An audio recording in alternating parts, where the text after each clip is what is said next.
أعوذ بالله من الشيطان الرجيم بسم الله الرحمن الرحيم أرأيت الذي يكذب بالدين فذلك الذي يدع اليتيم ولا يحض على طعام المسكين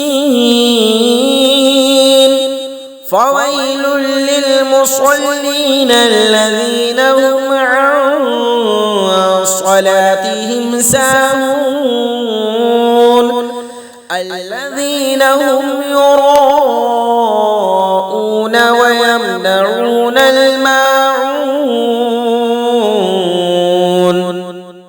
भला देखो जो दीन को झुटलाता है फिर वह वो है जो यतीम को धक्के देता है और मिस्कीन को खाना देने की रगबत नहीं देता।